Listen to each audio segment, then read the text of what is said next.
السلام علیکم ناظرین، میں ہوں یوسف ملک گبول۔ پروگرام کل، آج اور کل کے ساتھ پاکستان کی ماضی، حال اور مستقبل کے بارے میں ہم جائزہ لیتے ہیں اور تبصرے کرتے ہیں۔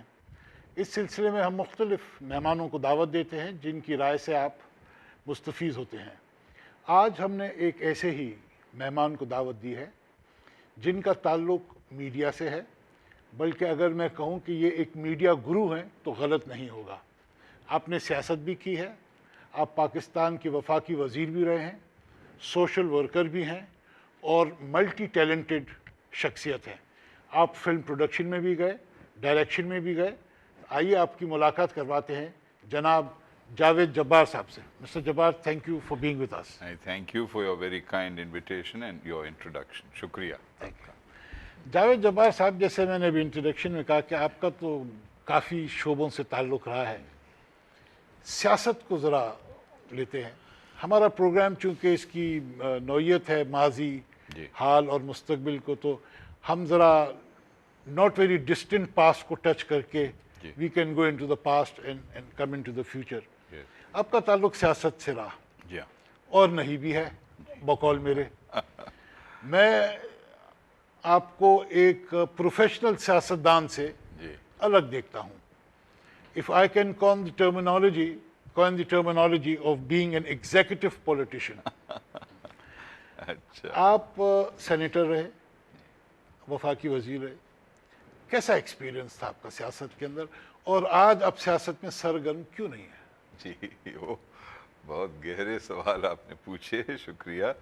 دیکھیے، میں جب ایڈورٹائزنگ میں ماشاءاللہ بہت اللہ نے نوازا اور ہم نے بہت کامیابی حاصل کی، اسی کے ساتھ ساتھ احساس ہوا کہ ایک اور حقیقت موجود ہے ٹوتھ پیسٹ اور ٹوائلٹ سوپ بیچنے کے علاوہ، اور وہ ہے ایکچول حقیقت، دنیا کی خوبصورتی بھی اور دنیا کی مصیبتیں بھی، اور تلخ حقیقت جس میں بھاری اکثریت رہتی ہے۔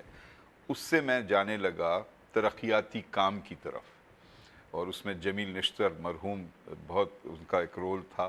اس وقت وہ تھے نیشنل بینک آف پاکستان کے سربراہ، جہاں کے میں ڈاکیومنٹری فلمز آلریڈی بنا رہا تھا، لیکن ان کے لیے میں نے ایگریکلچرل کریڈٹ پر جب ڈاکیومنٹریز بنائی اور ایڈورٹائزنگ ہینڈل کی، تو براہ راست کسانوں کے ساتھ جب موقع ملا، تو احساس ہوا کہ یہ ہے اصل شعبہ، یہ ہے اصل زندگی جو مجھے ایٹ لیسٹ اٹریکٹ کرتی ہے۔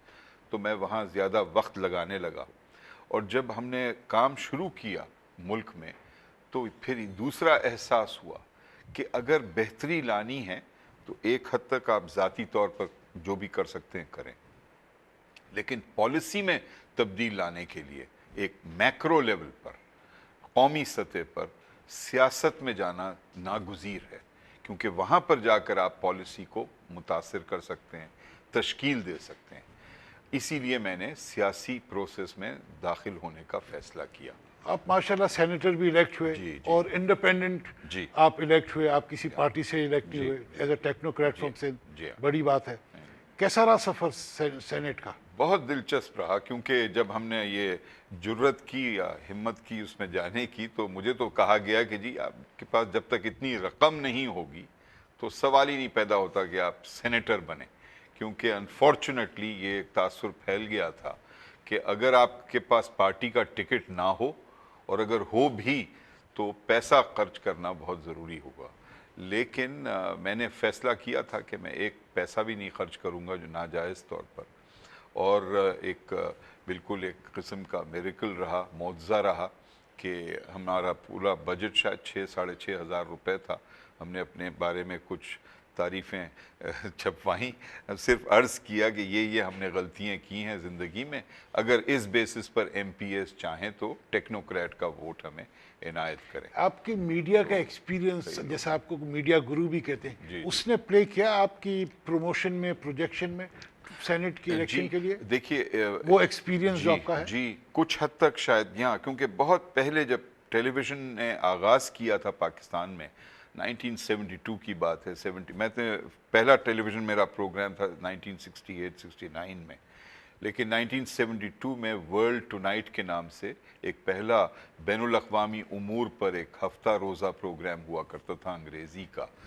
تو اس وقت سے شاید لوگ میرا ایک پبلک پروفائل پہچاننے تھے اور اس کی وجہ سے ضرور کچھ مدد ملی ہوگی. لیکن میڈیا کے وابستگی سے ہی یہ تعلق نہیں تھا. سینٹ میں الیکشن ہونا کافی کمپیٹیٹو تھا. کئی اور بڑے نامور امیدوار تھے جو اس وقت کمپیٹ کر رہے تھے، لیکن مجھے یہ شرف حاصل ہوا کہ سب سے زیادہ ووٹ ٹیکنوکریٹ کے اعتبار سے مجھے ہی ملے، فرسٹ پریفرنس ووٹس. تو یہ بہت دلچسپ تجربہ تھا سیاست میں. یہ ضیاء الحق صاحب کا دور تھا. جی، فیبروری مارچ 1985 کا مارشل لاء تھا. بعض لوگوں کا ضیاء خیال صاحب تھا نے کسی کو وسپر کیا تھا کہ اس آدمی کو ذرا سے ووٹ ہونے چاہیے. میرا کوئی جنرل ضیاء الحق صاحب سے اس معاملے میں نہ کوئی براہ راست رابطہ رہا اور نہ میں نے درخواست ان سے کی. یہاں کے جو اس وقت کے مارشل لاء ایڈمنسٹریٹر تھے اور گورنر تھے جہانداد صاحب، ان کو ضرور علم تھا، ان سے کچھ ملاقات ہوئی تھی، لیکن کوئی ایسی انڈرسٹینڈنگ ان کے ساتھ نہیں تھی. اور اس وقت یہ دلچسپ بات Maybe they liked you and they whispered in the right quarters. I don't know whether they whispered.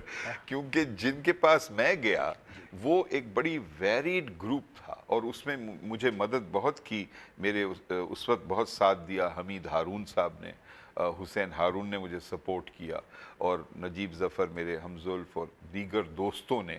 ایسے ایم پی ایس کے پاس ہم گئے جن سے میرا پہلے کوئی تعلق نہیں تھا، اور ان کو ہم نے کہا آپ میرٹ پہ آپ جج کریں. تو آئی مسٹ سے وداؤٹ اینی ایسی کوئی خفیہ قسم کی سفارش، کیونکہ سفارش سے تو مجھے بہت ہی چڑ ہے، اپنے بارے میں تو خاص طور پر سفارش کروانا. I can vouch for that. No question. So I just went in because of the challenge. اور یہ controversial تھا. میرے ضمیر کے ساتھ کچھ ریسلنگ میچ کرنا پڑا، کیونکہ ایک طرف مارشل لاء ڈکٹیٹر کے ماتحت نان پارٹی بیسس پر الیکشن میں حصہ لینا was a source of some trouble. لیکن پھر میں نے دیکھا کہ کچھ سیاسی جماعتوں نے اس میں حصہ لیا، حالانکہ it was called a non party election. Muslim league کے کئی عناصر، پیر پگاڑا صاحب، ان کے نامزد کیے ہوئے لوگ، جماعت اسلامی، جمعیت العلماء گروپ کے لوگ. تو it was a semi party election. میرا آپ کا رابطہ ہوتا تو میں آپ سے کہتا کہ ضمیر سے کشتی نہ لڑیں، کیونکہ آپ سیریسلی اگر آپ کسی چیز کو فائٹ کرنا چاہتے ہیں تو you have to be in the field to fight it, outside نہیں. اگر آپ ڈکٹیٹر کا دور ہے اور آپ روٹ کے باہر بیٹھ جائیں تو آپ اس کو تو پھر پلین فیلڈ دے رہے ہو. Absolutely right. اگر آپ شامل ہو کے بیچ میں you keep whispering the right word تو اس میں ان پٹ ضرور آتا ہے. یو سو رائٹ گبل صاحب، بالکل. باہر بیٹھنے سے تو آئی تھنک آپ اپنے ضمیر کو ملامت نہ کریں، بالکل آپ نے بہت وائز ڈیسیشن لیا. Very kind of you. کیونکہ وہ 87 ممبرز تھے سینٹ میں، اور بہت جلد جنیجو صاحب نے جب اپنی مسلم لیگ کو تشکیل دیا، بلکہ اس سے بھی قبل ہم نے ایک انڈیپینڈنٹ گروپ کو تشکیل دیا، اور اس میں کم لوگ تھے لیکن ہم ہی آواز اٹھایا کرتے تھے. دیکھیے اور بہت زور ڈالا کرتے تھے. اور دلچسپ بات یہ تھی کہ باوجود ہماری ایک لمیٹڈ اسٹرینتھ تھی، لیکن صرف آواز اٹھانا اور بلند کرنا کچھ اصولوں کی بات اس نے بہت متاثر کیا. اور ہمیں بڑی ہمت ہوئی جب فخر امام صاحب قومی اسمبلی میں ضیاء الحق صاحب کے نامزد کردہ امیدوار کو انہوں نے شکست دی. تو اس سے ہمارے بہت حوصلہ، آزاد خیال رکھنے والے جو لوگ تھے اس وقت کے پارلیمنٹ کے، چاہے وہ سینٹ میں ہو یا قومی اسمبلی میں ہو، ہمیں بہت ہمت ملی. another way to say کہ آپ کا یہ قدم صحیح تھا کہ جو سیاست کے علم بردار ہیں، پاکستان پیپلز پارٹی کے محرومہ چیئرپرسن شہید بے نظیر بھٹو صاحبہ، جی، انہوں نے پھر آپ کو دعوت دی پارٹی جوائن کرنے کی. تو آپ کا فیصلہ صحیح تھا. جو جمہوریت کے بھی دیکھیں ایک، تو انہوں نے آپ کو انوائٹ کیا، اپنی پیپلز پارٹی 88 میں جوائن کی. جی، کیونکہ سوری گبل صاحب 1970 کے الیکشن میں کئی دوستوں کے ساتھ، سلمان تاثیر، مظفر حسین شاہ اور دیگر دوستوں کے ساتھ، خورشید ہادی کے ساتھ ہم گھر گھر گئے پیپلز پارٹی کے امیدوار کمال اصفر صاحب کے لیے ووٹ دلوانے. وہ اس وقت قومی اسمبلی کے لیے الیکشن میں حصہ لے رہے تھے. تو اس وقت سے پیپلز پارٹی کے ساتھ ایک ہم آہنگی تھی. پھر 1977 کے الیکشن میں بھی میں نے ایک شہری کے اعتبار سے پی پی پی کے امیدوار اس وقت تھے جمیل الدین علی صاحب، ان کے لیے کام کیا. تو ایک نیچرل ایفینٹی تھی، بہت قریب قربت تھی. یہ جن کے آپ نے کام کیا کمال اصفر صاحب یہ جیتے تھے وہ الیکشن؟ نہیں وہ جمیل الدین علی صاحب نہیں، وہ بھی بیکاز ان کو کراچی ہروا کے آپ خود جیت گئے الیکشن. نہیں، کراچی میں جیسے آپ جانتے ہیں پیپلز پارٹی کا جو حلقہ ہے وہ انفارچونیٹلی بعض حصوں تک محدود رہا. بالکل. تو وہ ایسے بیسکلی لیاری جی، اینڈ اور ملیر ملیر کے کچھ، اور یہاں پر باوجود اس کے کہ یہ پہلا الیکشن تھا جس میں پی پی کو دوسری جگہوں پہ بڑی کامیابی حاصل ہوئی، ان حلقوں میں نہیں ہوئی جہاں کمال اصفر صاحب یا علی صاحب کھڑے ہوئے تھے الیکشن میں. لیکن ہمیشہ الیکشن جیتنے کے لیے نہیں حصہ لینا چاہیے. وہ تو ہم سن 2002 میں دانستہ طور پر جا کر new Karachi federal be area, وہاں سے میں نے حصہ لیا الیکشن میں، اور وہاں سب سے زیادہ بھاری پارٹی ہے ایم کیو ایم کی، اور مجھے پتا تھا کہ اس میں جیتنا بہت ہی ریموٹ چانس ہے. لیکن الیکشن میں حصہ لینا، اپنے موقف کو پیش کرنا، اپنے اصولوں میں بہت ضروری ہے. ہاں وہ ضروری ہے. ہار جیت کی الگ پھر آپ کو منسٹر بھی بنایا گیا. جی 2 دفعہ آپ منسٹر رہے. 3 دفعہ. پہلی دفعہ میں 2 سے مراد کے پی پی پی گورنمنٹ. ہاں جی ہاں بالکل. پہلے کابینہ میں محترمہ صاحبہ کے پہلے کابینہ میں کچھ عرصہ میں وہ رہا وزیر مملکت برائے اطلاعات، جس میں ہمیں موقع ملا پہلی بار بہت بنیادی تبدیلی لانے کا خبر نامے میں، خاص طور پر کیونکہ 72 گھنٹے کے اندر میری تجویز اور درخواست پر بے نظیر صاحبہ نے اگری کیا کہ خبر نامے میں حزب اختلاف کی خبریں بھی چلائی جائیں. ایک یہ بھی تاثر پایا جاتا ہے کہ پی ٹی وی جو ہے وہ سکرپٹڈ نیوز چلاتی ہے. جی یہ کس حد تک صحیح ہے؟ Honest answer. جی ہاں بالکل، اس وقت تک صحیح تھا. دسمبر 1988 میں گبول صاحب پہلی بار پاکستان ٹیلی ویژن کی تاریخ میں ان کو ہدایات دی گئی تھی ہماری وزارت کی جانب سے کہ خبر نامے کی اب سرخیوں پر فیصلہ آپ خود کریں گے، وزارت کی طرف سے آپ انتظار نہ کریں. تو گائیڈ لائنز اپنی موقف سکرپٹڈ آتی تھی؟ چلیے اپوزیشن کو تو آپ بڑے گریشس تھے، آپ نے کہا کہ کچھ ان کی بھی سن لو. ایبسلیوٹلی. لیکن آپ کی جو موقف تھا وہ سکرپٹڈ ہوتا تھا؟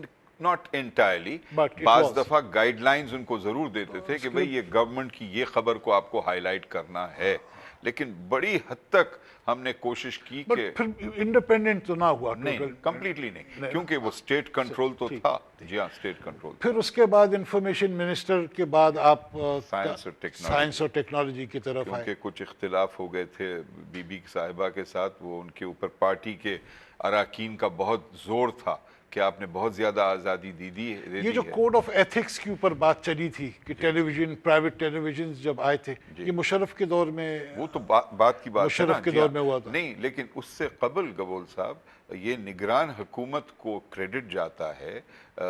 ملک معراج خالد صاحب جب وزیر اعظم بنے اور فاروق لغاری صاحب جب صدر تھے، انہوں نے مجھے کابینہ میں مقرر کیا تھا وزیر پیٹرولیم کے حیثیت سے. ارشاد حقانی مرحوم وزیر اطلاعات تھے، لیکن اطلاعات میں میرا کوئی تعلق ہونے کی وجہ سے کابینہ نے کہا کہ آپ ڈرافٹ تیار کریں وہ قانون کا جو اجازت دے گا پرائیویٹ میڈیا کو پہلی بار.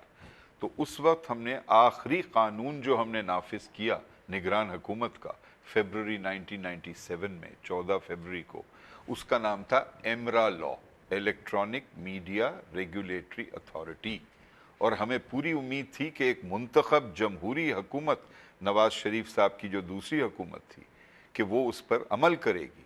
لیکن انہوں نے دانستہ طور پر اسے رد کر دیا. 4 مہینے کے اندر اسے ایکٹ آف پارلیمنٹ نہیں بنایا. تو پھر ہم نے لانچ کیا سٹیزنز میڈیا کمیشن سے احتجاج کیا. یہ نواز شریف صاحب نے جو اس کو کوڈ آف ایتھکس کمیٹی نہیں بنی تھی. آپ کا کیا خیال ہے, یہ ایک ڈکٹیٹوریل مائنڈ رکھتے ہیں جو اس طرح نہیں ہونے دیا انہوں نے؟ نہیں, وہ ایک روایت ایسی بری بن گئی تھی, یہ عادت جو پڑ گئی تھی کہ جی اجارہ داری ہی رہے ریاست کی ہمیشہ میڈیا پر, الیکٹرانک میڈیا پر بالخصوص. اور کیونکہ انڈیا میں بھی ڈکٹیٹر کا تو پہلا سٹیپ یہی ہوتا ہے کہ وہ انفارمیشن جو ہے وہ کرٹیل کرے اور انفارمیشن اسکرپٹڈ جائے عوام کو اور پبلک کو.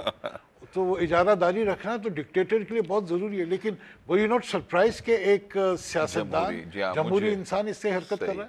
لیکن کچھ حد تک گبول صاحب میں نے یہ بھی دیکھا نا کہ کئی جمہوری ریاستوں میں بھی, اور بالخصوص ہمارے پڑوس میں ہندوستان میں, ان کو بہت وقت لگا کہ آل انڈیا ریڈیو اور دوردرشن کی اجارہ داری کو ختم کریں. وہ بھی آ کر 1990s میں 45 سال کے بعد انہوں نے اجازت دی. چونکہ ہم اس موضوع پر ہیں, جی میں یہ پوچھنا چاہ رہا ہوں آپ سے کہ آج آپ کے پاس اتنے چینلز ہیں, انڈیپینڈنٹ چینلز ہیں, کیا فرق دیکھ رہے ہیں اب آج کے میڈیا میں, ٹیلی ویژن انڈسٹری میں, اور کل کے ٹیلی ویژن انڈسٹری میں جو تھی جب جمہوری حکومت کل بھی تھی اور آج بھی ہے؟ کیا فرق ہے اس میں؟ سب سے پہلا فرق تو یہ تھا کہ جو ابتدائی دور تھا ایک تو پاکستان کی تاریخ کا, اس میں ریڈیو پاکستان نے اجارہ داری کا رول ایک طرف, دوسری طرف اس نے ایک بہت بہترین رول ادا کیا. اس نے لفظ پاکستان اور تصور پاکستان کو اظہار کرتے ہوئے آواز کے ذریعے کونے کونے تک اس نے پاکستان کا پیغام پہنچایا پہلے 15-20 سال میں, اور وہ بہت اہم رول تھا. اور ایک سٹیٹ ریڈیو ہونے کے باوجود جو اس نے اجاگر کیا سینس آف نیشنلزم اور پیٹریٹزم, بے شک ایسٹ پاکستان کے ساتھ ہمارے مسائل تھے, لیکن آپ نے دیکھا ہوگا 1965 وار میں, یاد ہوگا آپ کو, ایک ہی ریڈیو چینل, ایک ہی اس کی شکیل احمد کی خبر پڑھنے کا انداز آپ کو یاد ہے؟ سب جمع ہو جاتے تھے, کیا بات ہے. ایک آواز نے ایسا لہرایا تھا وہ پورے ملک میں, اور لگتا تھا کہ یہ خود حملہ کر رہے ہیں. بالکل ایگزیکٹلی. اب آپ خبریں سنیے شکیل احمد کے زبانی, واہ واہ واہ. تو ریڈیو پاکستان کے بہت پائنیئرنگ کنٹریبیوشن رہا کہ ایک تو سینس آف آئیڈینٹی کو اسٹیبلش کرنا, اور پھر پاکستان ٹیلی ویژن کا بھی رول, پہلی بار ویژول میڈیم میں اتنے ٹیلنٹڈ لوگوں کو موقع فراہم کرنا اور وہ پیش کرنا. میرا کچھ اشارہ ایمرا اور آج پیمرا, جی ہاں, وہ ہم نے مشرف کے دور میں, جی ہاں. آپ یہ جو پیمرا تشکیل دیا گیا, یہ ہم نے جنرل مشرف کے دور میں دوبارہ, تو اس کو آپ نے, اس کے ذریعے آپ نے کنٹرول کرنے کی کوشش نہیں کی میڈیا کو؟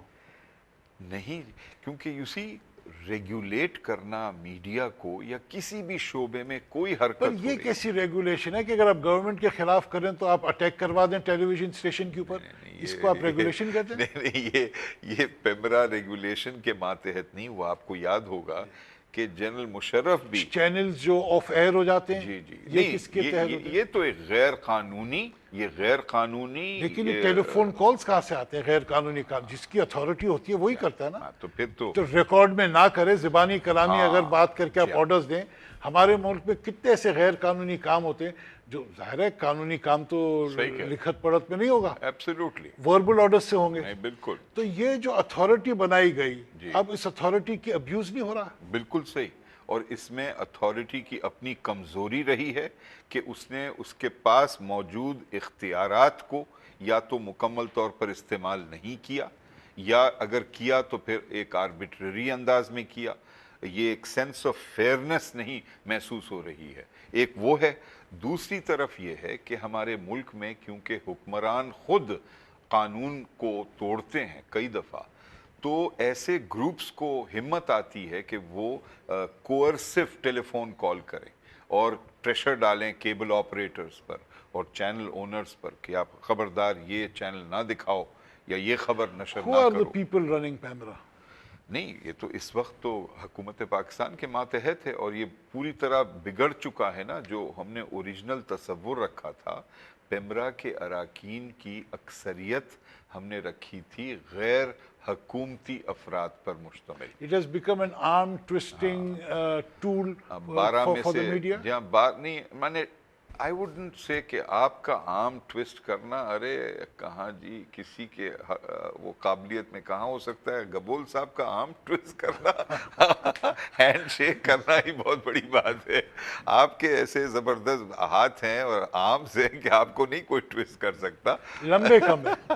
لمبے کم ہے. اچھا نہیں لیکن بعض دفعہ جب ذرا بہت تھک جاتی ہے کسی بھی حکومت تنقید کے ساتھ بیزار ہو جاتی ہے تو جب یہ مجبوراً کرتی ہے شاید ایک حد تو ہوتی ہے جو جہاں لوگ پر وہ- پیمرا کو چلا رہے ہیں یہ کیا میڈیا کے لوگ ہیں؟ میڈیا سے لوگوں کو لیا گیا جیسے یو کے میں جی ایک واچ ڈاگ ہے یا اور وہاں کوڈ آف کنڈکٹ صحیح میڈیا نے اپنے اوپر خود ڈالا ہوا ہے. وہ سیلف اسکریننگ سیلف سینسرنگ کرتے ہیں rather than the government doing it for جی دیم. جی تو اس قسم کا ہے یہ ہمارا PEMRA. It's suppose to be کیونکہ یہاں ایک کوڈ آف کانڈکٹ ہے for all channel owners. There is a council of complaints جس کا استعمال نہیں کیا گیا properly. Pakistan broadcasters association ہے. لیکن یہ یاد رہے گبول صاحب کہ وہاں پر بھی برطانیہ میں بھی ریگولیٹری فنکشن یوز کیا جاتا ہے.